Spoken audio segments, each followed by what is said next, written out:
Hello everyone, আশা করছি সবাই ভালো আছেন। আজকে আমরা অল সোল ডে পালন করতে যাচ্ছি, যেটি নভেম্বরের 2 তারিখে পালন করা হয়। আমরা এখন চার্চে যাচ্ছি। আমরা চলে এসেছি ক্যাথলিক চার্চে। অল সোল ডে মূলত ক্যাথলিক গির্জায় পালিত হয়, তবে কিছু অন্যান্য খ্রিস্ট সম্প্রদায়ও এটি পালন করে। প্রে করার শেষে আমরা মোমবাতি ধরালাম। মূলত ফ্রান্সের কবরস্থানগুলোতে মোমবাতি সেভাবে ধরায় না, তারা ফুল দিয়ে মৃত ব্যক্তিদের প্রতি শ্রদ্ধা নিবেদন করে।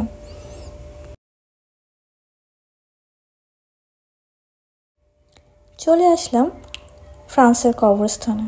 এই কবরস্থানের নাম সিমেন্টিয়াক হাপাস, ইংলিশে যার নাম রাপাস সিমেন্টারি। প্রতিটি কবর যেন একটি জীবনের শেষ গল্প।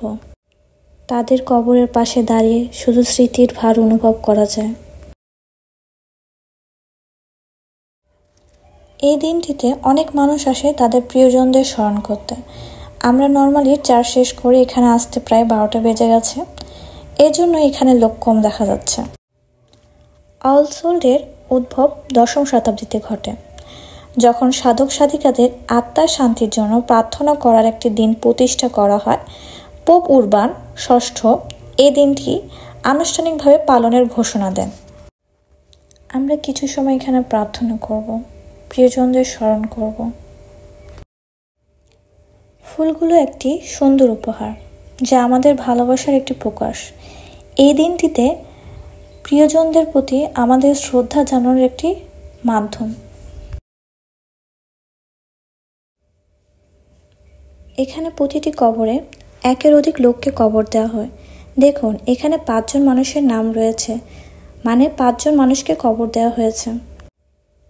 শরীরের শেষ যাত্রা শেষ হলেও আত্মার যাত্রা কখনো থেমে থাকে না। এই কবরগুলো তারই প্রমাণ। এক একটি কবর 2 তলা 3 তলা বাড়ির মতো করে সুন্দর করে বানানো হয়েছে।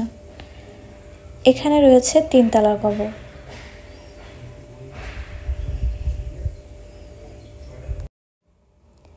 যারা চলে যায় তাদের কবরের উপর যতই ফুল রাখি না কেন, তবুও মনের বিষাদ কিছু কমে না। মৃত্যু শেষ নয়, কেবল শারীরিক যাত্রা। প্রিয়জনের কবরের পাশেও আমাদের হৃদয়ে তাদের অস্তিত্ব অবিরত থাকবে।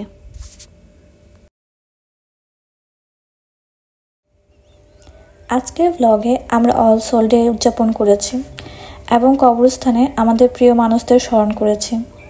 আশা করি আপনিও এই দিনটিতে আপনার প্রিয় মানুষকে স্মরণ করবেন এবং তাদের জন্য প্রার্থনা করবেন।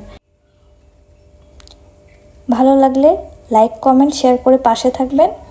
পরের ব্লগে আবার দেখা হচ্ছে। ততদিন পর্যন্ত সবাই ভালো থাকবেন, সুস্থ থাকবেন।